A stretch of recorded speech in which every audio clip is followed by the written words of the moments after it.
Hello and welcome to Books and Beer. I'm Luke and I'm really, really pleased to say, there was a moment, touch and go there for a moment, wasn't it, mate? With Jake Needham. How are you doing, man? I'm fine. Thanks very much, Louis. That was kind of exciting, wasn't it?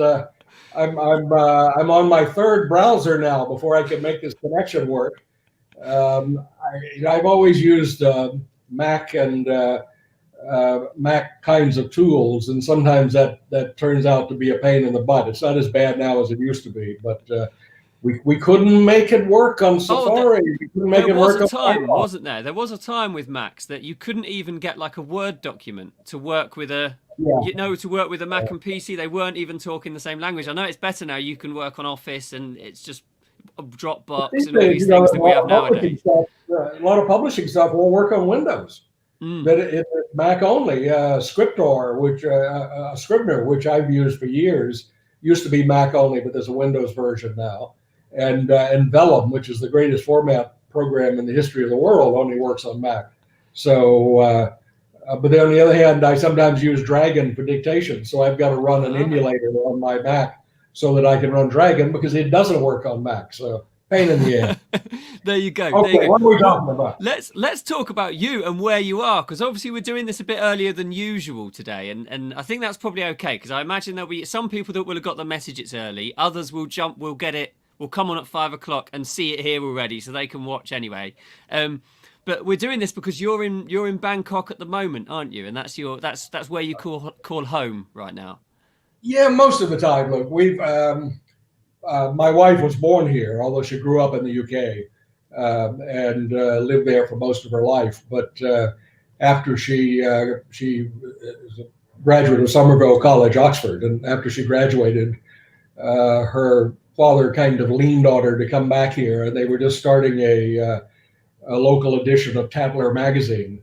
So they offered her the job as the editor, and she decided to come back. And so when we were married, we sort of started going back and forth between the U.S. and here, and until this damn pandemic hit, we were generally moving back and forth a couple of times a year. We have a home in Washington D.C. and because our son was in college in Virginia, and then we have this one. But we were here at the end of 2019, and when all of this started, we thought about it and worked it through. And because of A's mother, who is in her late 80s,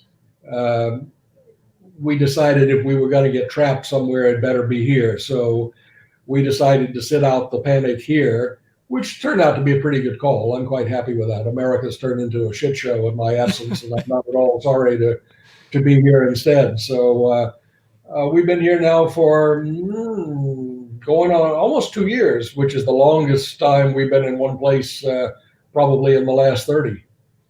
But that part of the world is central to your stories, aren't they? Now, I've only read the first one, or one of the Ambassador's Wife, the first of the Samuel Tay ones, I think that is. But it seems, having looked at the titles and read some blurbs, that they are very, your books are based more in Southeast Asia than in Washington, certainly. Well, I mean, yeah, that's true. But I should hastily add that it's not out of conviction. I'm not selling anything other than books like you are, and I'm not trying to convince anybody of anything. But I, I feel pretty strongly that if we're going to ask somebody to give us 10 hours of their life and reading a book, we need to bring something to the table that has value. And what I know well is the cities of Asia. So that's what I draw on in the books. I'm not sure that was really a wise decision on my part because I'm not sure there's a particularly large market in any English speaking community for books that are primarily set in Asia. Um, but it was what I started doing, and I think I'm too old to start writing Dallas Cop novels.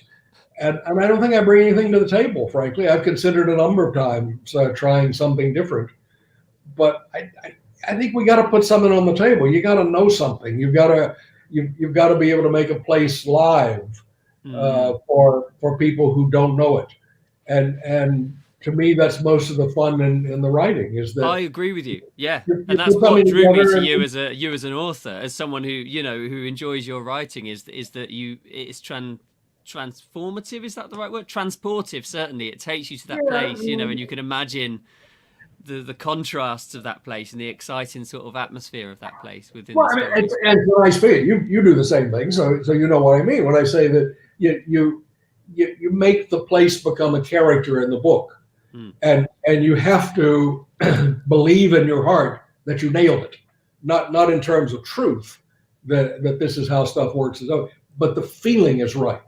And I just love it when I get email from people who say, "Oh, one guy, for example, he tracked down Inspector Tay's house in Singapore Wow, because that's amazing.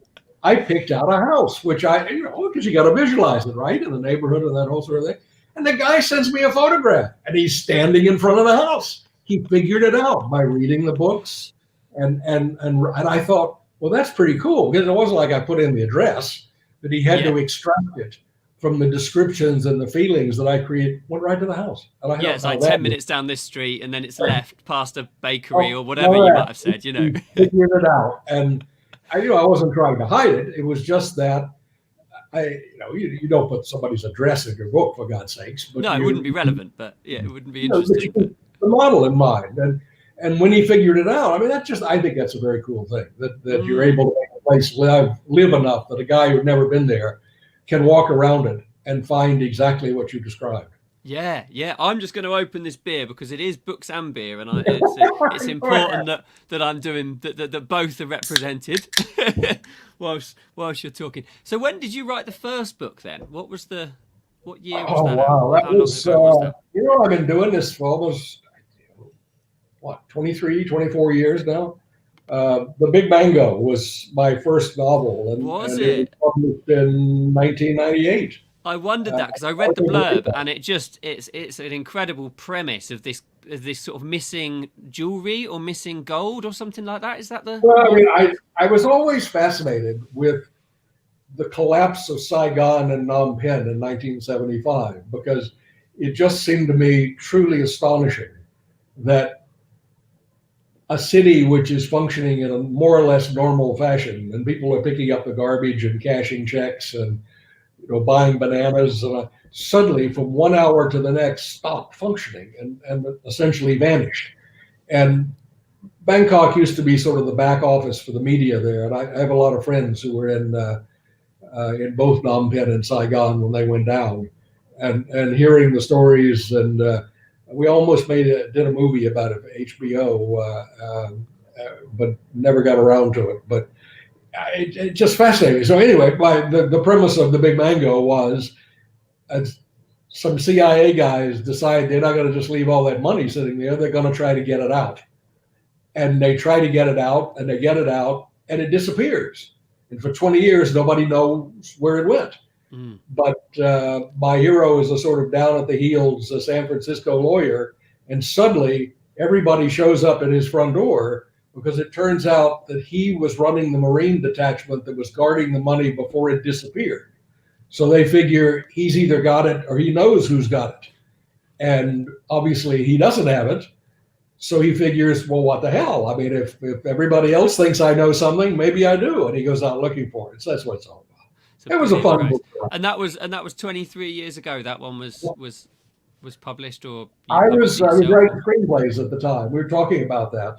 And I got into the screenplay business kind of by accident. And we were writing crap movies for cable television, many of which I didn't put my name on because they were pretty dreadful. But there was an enormous amount of money in it, just a huge amount of money. But the process, I mean, it ain't no fun. It really isn't, because people who like that sort of thing rabbit on about it being a collaborative effort. But what that really means is that I write the screenplay and some asswipe screws it up. And so I thought I'd see if I could write a novel, and I figured there wouldn't be much money in it, but at least it would be mine. And I was right. There ain't no money in it. But I look up at those 12 books sitting on a bookshelf, and I'm glad I didn't, because the lovely thing about writing a novel is it is what it is. We want to entertain our readers. We want them to enjoy it. But no one's going to call us up and say, gee, if you change the protagonist to an elderly woman, I would really like that a lot better. I mean, it is what it is. And you don't like it, that's no big deal. I mean, fiction is a matter of personal taste more than anything else. You walk in any bookstore and there are 30,000 books there, of which 29,000 are books I wouldn't be interested in at all. It's not personal. It's just that's not what I read. Mm. So I think the idea of writing a novel is it stays what it is permanently. It belongs to you. And that's an interesting point here, because you're talking there about writing a book 23 years ago set in Bangkok and Saigon or Ho Chi Minh City, which are places that must have changed massively in the last 23 years. Like, so you've captured there a moment in time of the development of those, and maybe that's taken it beyond just a novel, just a bit of fun, a bit of fiction, but actually it is more than that, isn't it? Because you're right. You look back at that and you're like, wow, that was before, just Bangkok as an example. I went there in 2015 or 20, something around there, and they were installing the new monorail thing, the public transport system, so things like that. Cities change and develop all the time. A lot of mail from people who say that they still read Mango as a sort of time capsule of Southeast Asia in the mid-90s. Yeah. And as I said, I didn't intend to do that. I may just set out to write a book because it's sort of fun. The interesting thing about Mango is because when I wrote it as a novel, having no idea how to write a novel, and as far as I know, having nobody around me who had any idea how to write a novel, I think I ended up writing a screenplay in prose. It has been enormously popular with film people. We've never gotten it made, but it's been optioned 11 times in 23 years. Wow. And the closest we ever came was, you remember The Sopranos, James Gandolfini? Jim got a copy of the book somewhere and fell in love with it, and decided he wanted it to be his project when he came off The Sopranos. We spent 2 years working on friggin' screenplays and all that sort of thing, and HBO was going to finance it. And as you know, Jim died, and so the project went away. But we got very, very close, and I really can't see anybody else in that role now, having worked with Jim for so long. If you've seen The Sopranos, Tony Soprano is... and it's that's the guy. What's that process like then of being? Because obviously you've done the screenwriting thing from the perspective that you're the hired help to make the bloody thing, and then you did it from the side almost to being the talent, the writer whose book was being made. Are you involved in that at all, or was it just? That's an exaggeration. It's you're still the hired hand, and right. The difference was that Jim enjoyed the process and. What he'd always been an actor, or he was just an actor. Hell, he was a doorman before he became an actor. Really? Wow. Yeah.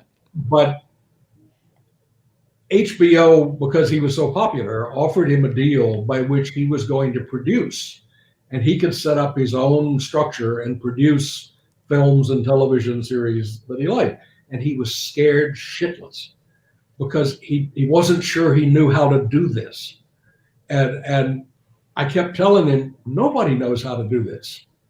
You just start somewhere and don't show anybody that you don't know what to do. But because Jim was so nervous, it made the whole process much nicer because he kept looking to me to tell him it was okay. And actors are all insecure. And what was the old, somebody accused Alfred Hitchcock of saying that he treated actors like cattle. And he said in that wonderful voice of his, I never said I treat actors like cattle. I said actors are cattle. So anyway, there you go. But we had fun doing it, and it was awful when Jim died. It was very sudden and totally unanticipated, and the deal died with him. And I don't mind. I really don't mind. I mean, I think you know that too, that people think of writers as always coveting getting our films our books on the screen and television. And I don't think most of us do. I mean, if somebody comes in and writes you a check for the film rights to something, You say thank you very much and you cash the check. But we're not really involved, and if it happens, it happens. Well, but it doesn't make or break any of us. That's not what we do.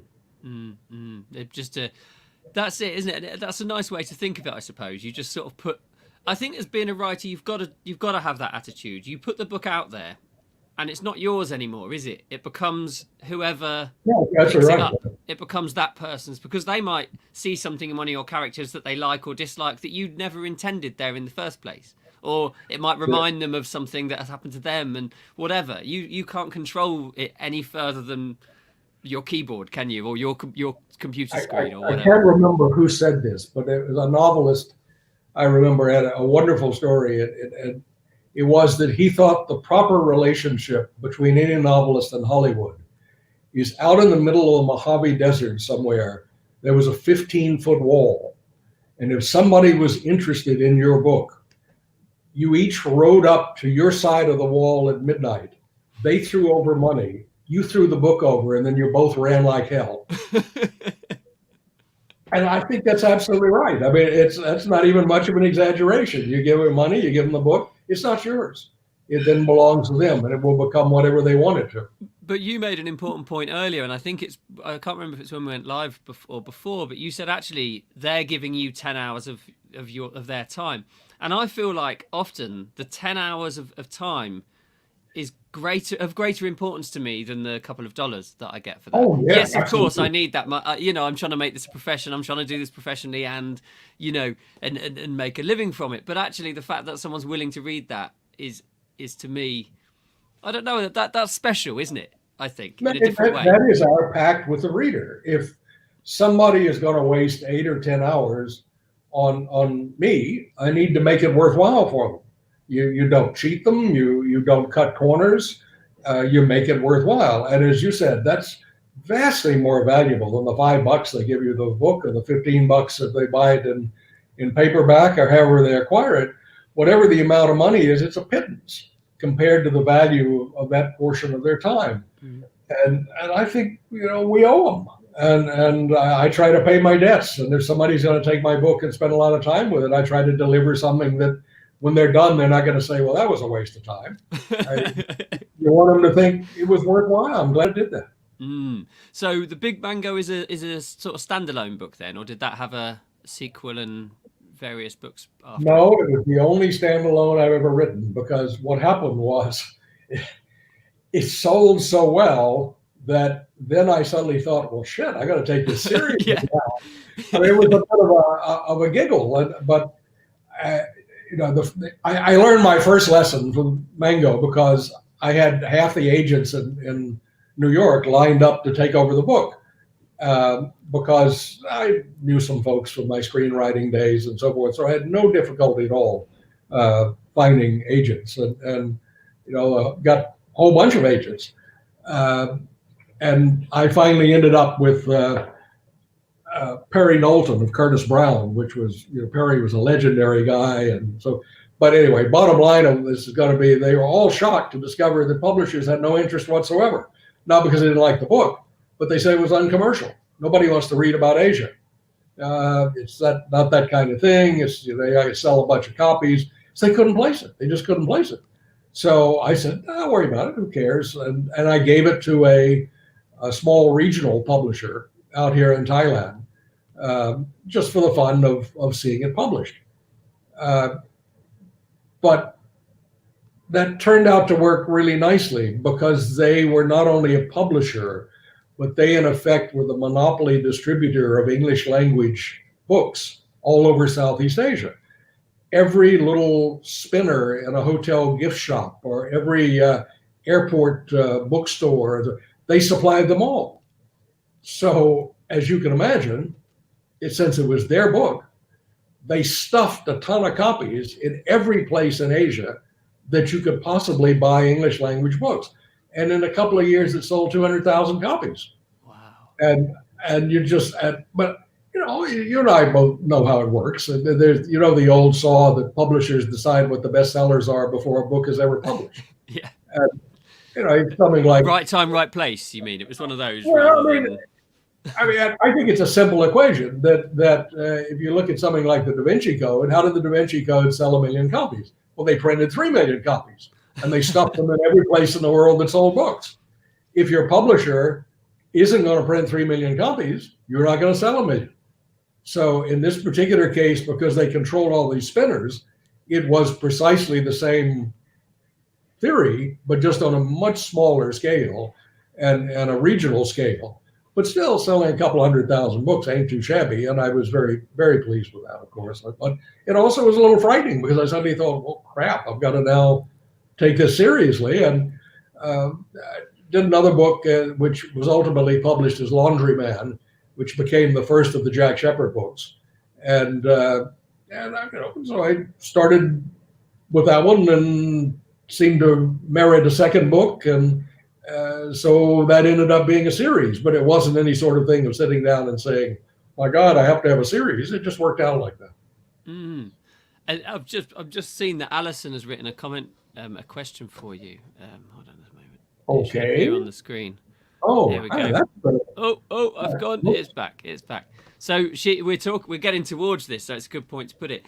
Is the Sam Tay character who is in a number of your books, isn't it? He's one of the series. A very pithy job, man. I got to tell you, I'm really impressed there. I like that. It's a question right there. Okay.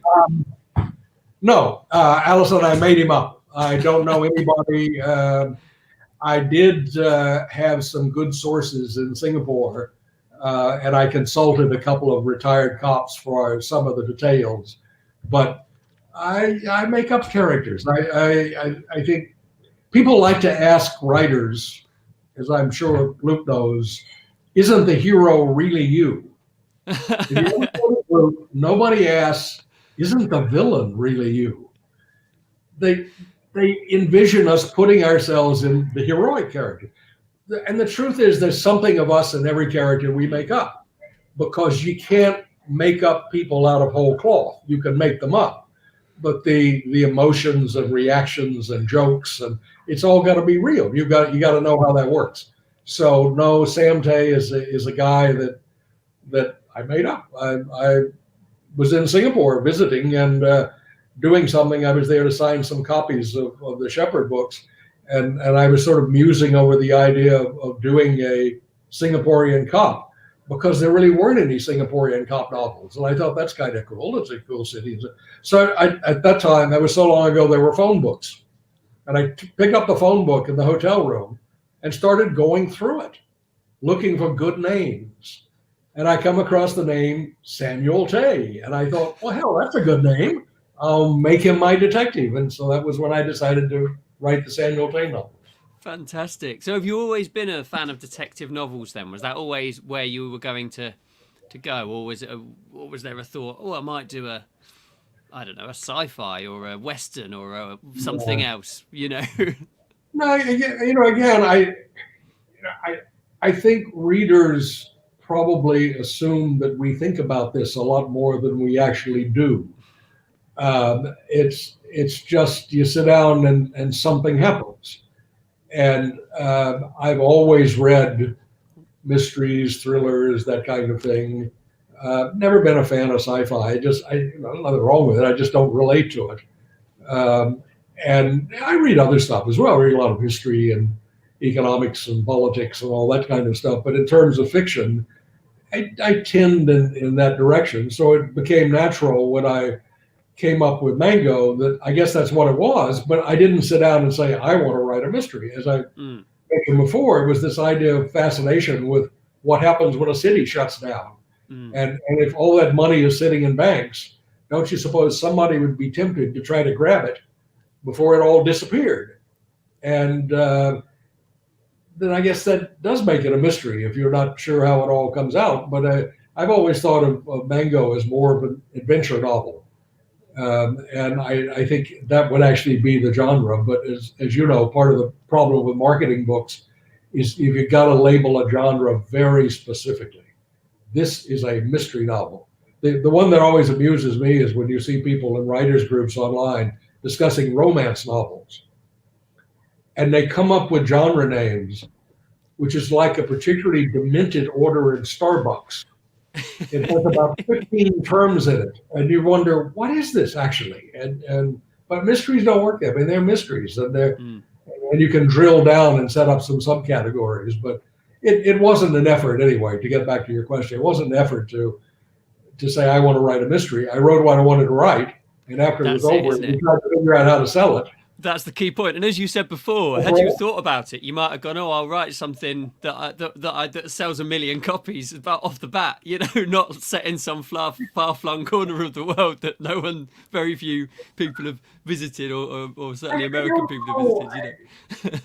You sometimes hear people talking the phrase "right to market." You hear occasionally, which I think is just. I think it's stupid. That if we knew what the market was, we would all write to it. But the point is, we don't know what the market is.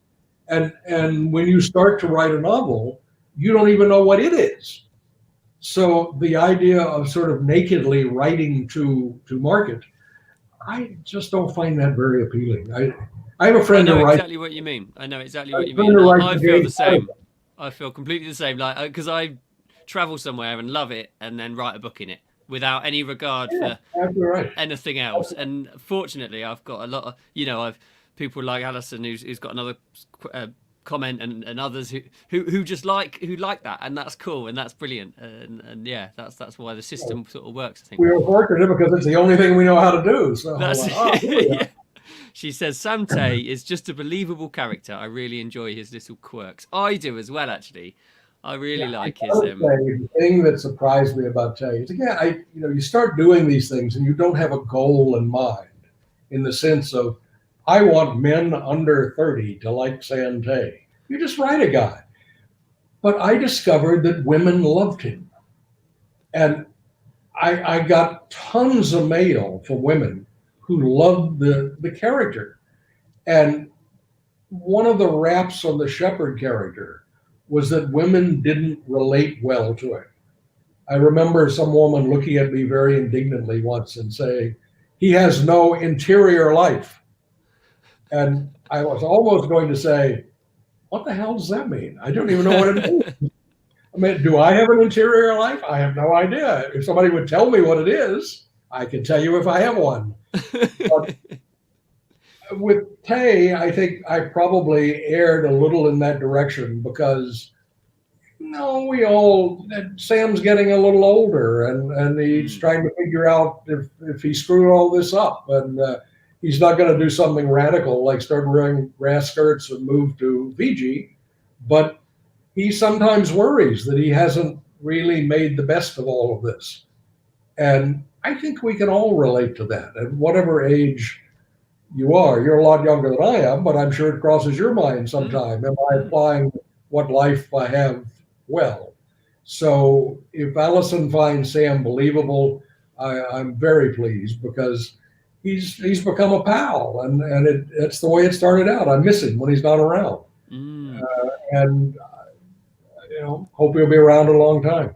So, other than the Big Mango, which we talked about, do your other books sell predominantly in Asia, or do you find they sell in Europe and in the US or North America, South America? Where do you see the readers or the large? Well, when I was traditionally published, I never sold a book in the US. Was never published in the US. I did pretty well in the UK, pretty well throughout Europe, extremely well in Asia, and the books were fairly well known in all those places. But as I said, American publishers just kept saying no one's interested. People don't want to read about Asia. And so it would, you'd sell okay, but it would be a mid-list, and we just don't want to bother. When it became apparent that wasn't going to change about 10 years ago, I sat down and thought it all over. And I had carefully licensed my books rather than signed long-term publishing contracts, because the nature of the publishing business here, and to some degree in Europe, was that it was a quilt. You had separate publishers for Singapore and Thailand and Hong Kong and Europe and Australia and so forth and so on. So in each case, I licensed them for a limited period of time rather than to do a blanket publishing agreement. And I started letting those licenses expire because that was when I made the decision to put the books out myself, primarily through Amazon, because that was the only way I was going to reach the U.S. market. And now, sure enough, 85% of my sales are in the U.S. That's interesting, isn't it? So you think Well, that it sort is. of breakdown of, or that sort of breakdown of the establishment has meant that your books have found a home, although perhaps it isn't a big enough chunk for like one of the massive publishers to really focus on it for you and for for your writing career. That's a good little slice Yeah, of books. I don't, again, I honestly, I don't think about it a lot. Right, yeah. I'm glad they're out there, and I'm happy that they're out there. But over time, over the last 10, 12 years, sales have sunk continually. And my gross income from writing, royalties now, is probably a quarter of what it was 10 years ago. But I think that's in large measure because there's even less interest now by most people in reading about places they don't know and don't understand. And it's easy for me to sound somehow embittered when I say this, but I don't feel that way about it at all. It's just, it seems to be perfectly natural that people want to read things to which they can relate to some degree. But I mean, sci-fi is a massive genre set on planets and in spaceships, and that's like the second largest genre. Well, maybe third: thrillers, romance, sci-fi. They're the top three, aren't they? Yeah, but that's a different. I think that responds to different imperatives. To go back to what you and I were talking about a moment ago, in a mystery or a thriller, I think you've got to make it feel real, and the people who read it need to think of it as real. I've had some things occur after I published books in which events which I made up actually transpired. And I had to go back in and add notes to the books and say, look, folks, I make this shit up. If it happened later, it's not my fault. Involved. I wasn't involved in this. Honest. It just happened. But because of that, what you say to people is, I hope it feels real to you, but it's not. Yeah. We made it up, but I want it to feel real. Now, if you can't find a way to put yourself in that place, it probably wouldn't feel real to you. You just wouldn't be interested. I can't remember the last time I read a novel set in Latin America, for example. And I have absolutely no knowledge of Latin America and no interest in it. So if somebody lays out the description of a novel set in Latin America, I'm likely to pass, not because of the book, but because I'm just not interested in the subject matter. But, I mean, it is, I get your point, and I sort of disagree with it, and here's why. If you look at a lot of big film franchises, James Bond, Mission Impossible, all these sorts of things, they all have interesting settings, don't they? Tom Cruise in one of the Mission Impossibles was climbing up the Burj... Is it the Burj Al Arab in Dubai? 160 stories high. Now, I would suggest that most people who were interested in that hadn't been to Dubai and seen the place, couldn't contextualize the place, just knew it was a bloody tall building and it was a cool thing to do. And in the same token, I sort of feel like, if you do a novel, you want to put people in the place. You want them to know how the guys down in the lobby are reacting the way they do. Cruise makes cartoons. They're good cartoons, but they're cartoons. The Bond cartoons are the same. And you're quite right in that in English language entertainment, there's always been a tendency to use foreign settings as cartoons, backgrounds, but you don't draw from them for the essence of the story. The essence of Mission Impossible is Cruise chasing the MacGuffin, whatever it is, because the bosses back in Washington want it. So he chases it through brilliant scenery. You had the same thing with the Robert Ludlum's novels. Yeah, the Bourne. People chase things through scenery. So do you think the subtlety here is that your characters are native to the place in which they are set, whereas Bourne is an American coming over to do something and then go home again? It's a subtle kind of, difference, but yeah. I mean, the story is native. Maybe that's the right way to put it, because you have both local characters, and Jack Shepherd's an American. He's a lawyer who ended up stuck out here because he took a job and thought it sounded kind of cool, and when it turned out not to be cool, he wasn't sure what to do. Tay is a Singaporean through and through, but his father was an American, and so he has that piece of it going at the same time. But the stories aren't prop ups in front of scenery, as Mission Impossible is a prop up. And I know it's not that I don't want to do that. I just don't know how to do it. The only stories that I can create are integral to what I know here. And when people tell me that they have learned a great deal about a place from reading a novel, I've always thought that that's the best way to learn a place. Yeah. If you're going to travel, don't read travel books, for God's sakes. Find some novels written there. What is that? There's a Brit who has a wonderful website. What's that called?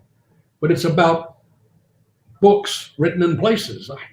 I'm really embarrassed because she's featured my books a bunch of times and does a brilliant job, really does.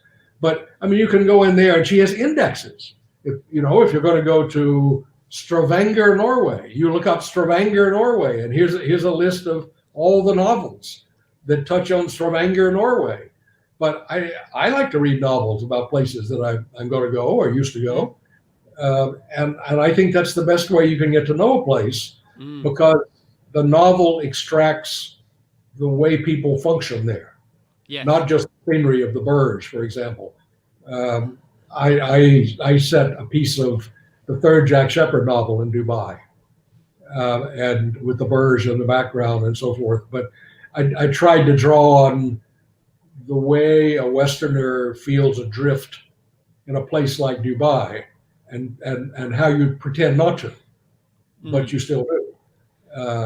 And anyway, but I think that's the difference, is that you've got to be able to relate on some level to another place. Now, let me just make one other comment, because this one's a little sensitive, but I think there's an issue of race here too. And I don't mean that in the sense of, if you don't like Chinese people, you're a friggin' racist. I just mean you can't relate. And that Europeans and Americans tend to prefer novels that are written about other countries they're sort of like. Scandinavian war works because there's really not a big difference between Swedes and Brits and Americans. You think a little differently maybe, but we all look alike. We function roughly the same way. Italy works sort of. Turkey's tough. Africa, how many African mysteries can you think? Well, a few. Dion Meyer in South Africa. Not a lot. I mean, the numbers are small. Latin America, same thing. Numbers are small. But I think it's difficult for most readers to relate to stories that are set predominantly in cultures that they have no touchstone with. And I find that large pieces of my mail are from people who will start out by saying things like, my son works in Singapore, so, or 30 years ago when I was working for someone, I lived in Singapore for 2 years, and it's really great to, that kind of thing. And that's really interesting, isn't it? I love that when people reach out to me and say things like, and I've never thought of it in that way, actually, the way you've just described it. And perhaps that's the same for, but I suppose my writing does, I've got books set all over the place. So, but certainly I do get one saying, oh, Hong Kong, I went there in 1990, whatever, and did this. And it's a link to that place and to that. Yeah, and I think without that, it's unlikely that readers are going to be attracted to your work. And I think the important thing to point out here is that, we always talked about when we marketed physical books and you relied on people walking into a bookstore to buy your book. Well, there were 3 steps. First of all, the cover had to get them to say, well, that looks interesting. Mm-hmm. They had to pick it up. Then it had to look interesting enough to get them to turn it over and read what it says on the back. And then you still had to hold them enough to get them to actually open the book and maybe read a few pages before they decide if they want to read that.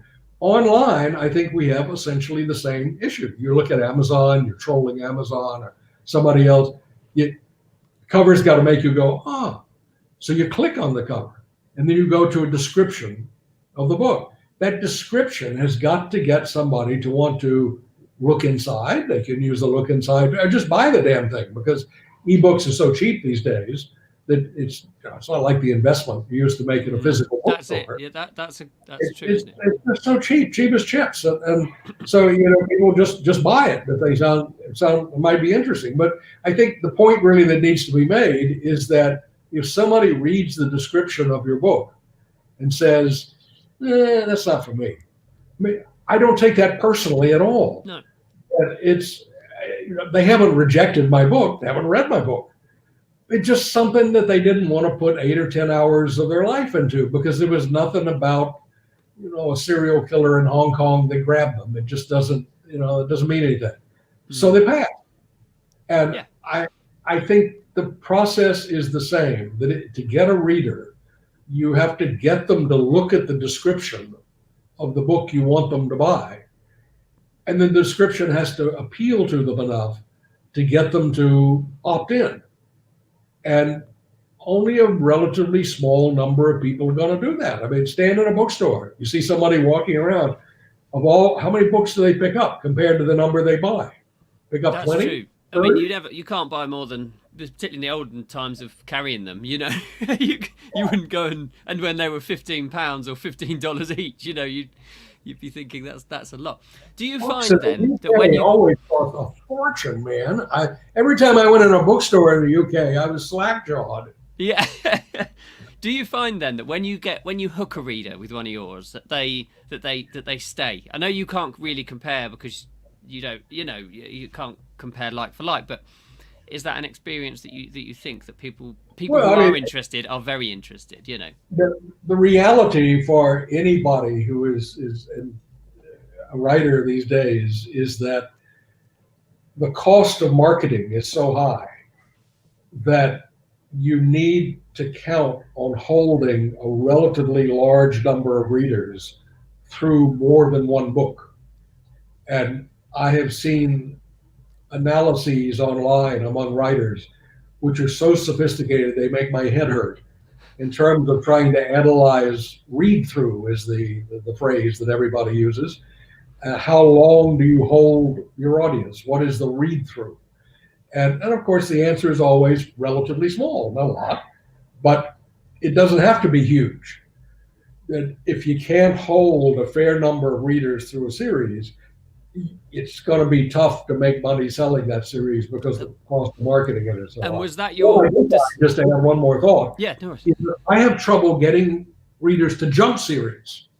Mm. And at the end of the last Shepherd book or the end of the last Tay book, I always say, and I got this other series. Why don't you have a look at this? It's kind of cool.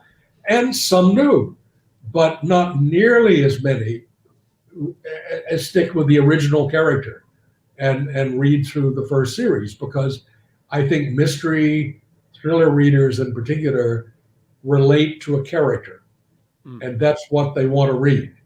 And there are no more Sam Tay books. Oh, okay, I'll read something else. And so you try to get your readers to try another series, but I find that's very hard. Whichever one they start, they stick to.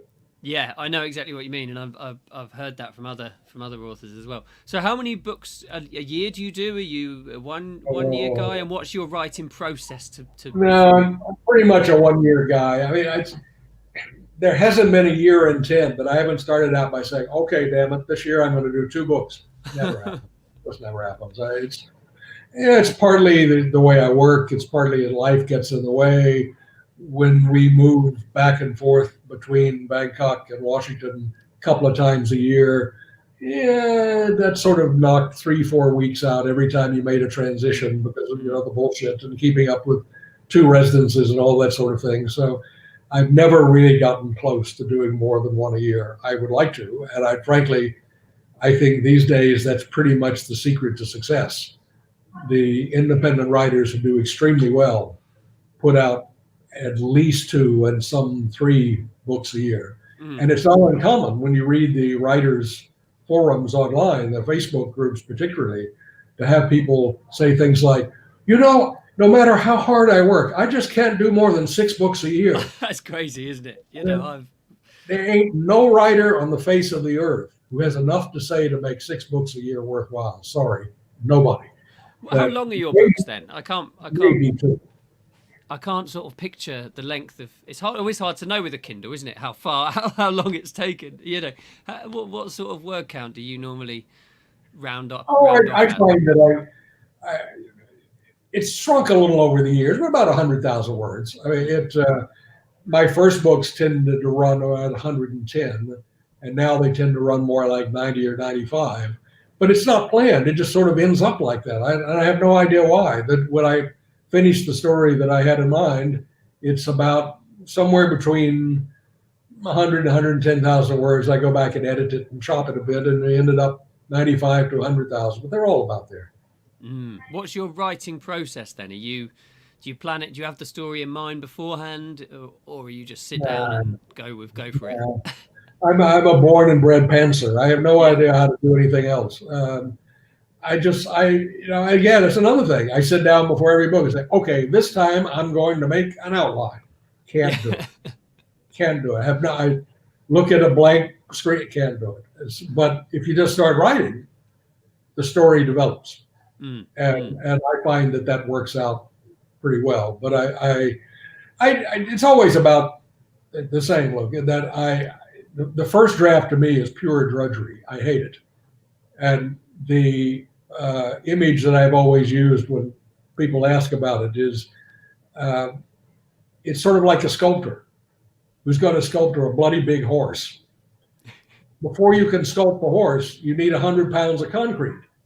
So you got to spend a long time mixing up concrete, and it's boring because all you're doing is making raw material. When all that's done, then you can have some fun. You go in and that's where the book gets written. So I do the first draft is real drudgery, and I hate it. The second draft is a lot of fun, and that usually takes another 6 weeks or so, and then I do a quick polish, 3 weeks, 2 weeks. And off it goes to my line editor and a little panel that's been following me around for years and read my books and saves me from making egregious errors.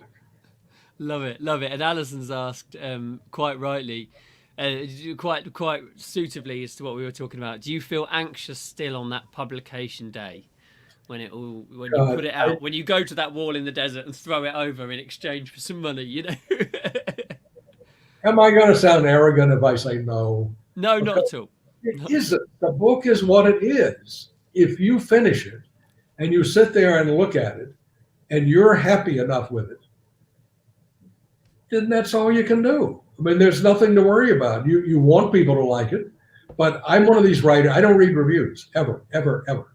I've never read a review that was posted online except in those rare instances where somebody specifically asked me to, and then I went and read it. Because I don't think you learn anything from that. That fiction is so much a personal aspect that on each occasion that I've sort of weakened and taken my list of readers that I write letters to every month or 6 weeks and asked for their opinions. Like, for example, recently I took my readers list and I said, look, I'm beginning to think maybe the Jack Shepherd character is a little dated. There's something about Shepherd that's too 90s. And I'm not sure what do you think? I got probably 400 replies, which offered at least 600 different points of view. And I'm curious enough to keep asking, but there's nothing there that's going to help me decide if Shepherd character is a little dated.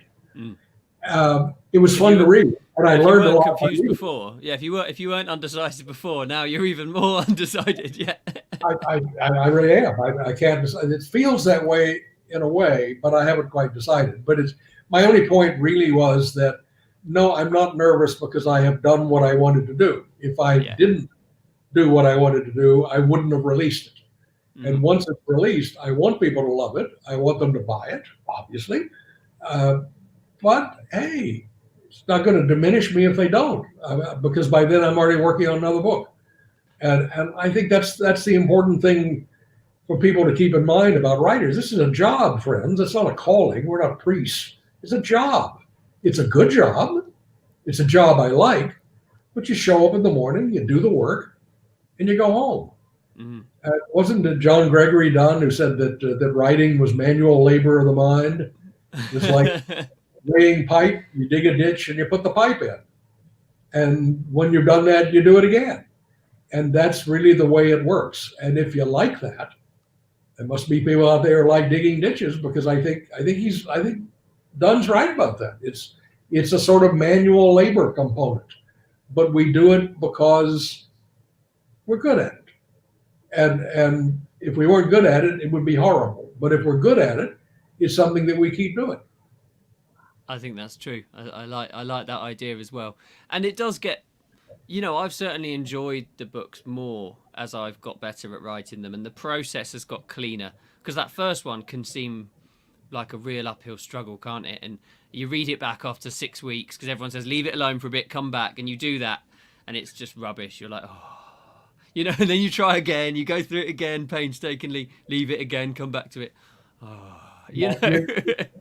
You probably heard that Woody Allen famously said that he had never seen a movie that he made, that when he was done with it, that was it. He never looked at it. I only, on extreme pain, go back and look at something that I have written and finished if I need to find something specific. And I suddenly realize in the fourth book of a series that I can't remember if I said he was left-handed or right-handed. Yeah. So I got to go dig it up. And I suppose if I were more organized, I would keep careful of notes of that kind of thing, but I just don't. So occasionally, I always cringe a little bit, because you can't look at your own stuff without thinking, oh, Jesus, let me change that paragraph a little bit. Let me just. I know. And that's the danger of the sort of publishing we do as well, also, because you can change it, can't you? You can, but you shouldn't, but you can, Well, I mean, I confess to occasionally making light edits because, you find typos. I despair at the ability to get out a clean book. I felt much better when I looked at Lee Child's last book and found 3 typos. And it just happens. Everybody does. So you see a typo, or somebody informs you of a typo, or this insidious thing that Amazon does now, the quality control thing. What do they call it? Have you gotten caught in that? No, I don't think I have. Every now and then, it's called a quality notice. And you will get a self-righteous little email from Amazon about your book has been audited for quality, and we find the following errors. But the AI is truly amazing. It does pick up things. But what I found is all of the quality audits I've ever gotten that picked up things were on books that were traditionally published. That's funny, that were originally published traditionally. And when I trusted the people who did the editing of it, I was always wrong. But all of the books that I put out independently, without relying on the former traditional editors, have never gotten a quality audit. But when they do that, then you get a list of like 15 things. There's no period here, or the quotation mark is missing. And you can never resist. Occasionally, when you look at the paragraph, that's a better word. I want to change that. Have you found? I mean, I suppose you can't answer because as you say, you don't read your old stuff. But has your style changed? Has your writing got more lean, or more less lean, or more sort of descriptive? That's a good question. No one's ever asked me that. I guess I don't think so. I mean, it's when I wrote Mango, as I said, I had absolutely no clue how to do this. I just sat down and wrote a series of chapters, and it worked out okay. Mm. And I suppose the early books were maybe a little more smartass, a little more Elmo Leonard style, and I just kind of got bored with that. And with Tay, they're a trifle more serious. Mongkok Station, that just the last Tay, which has been received really well.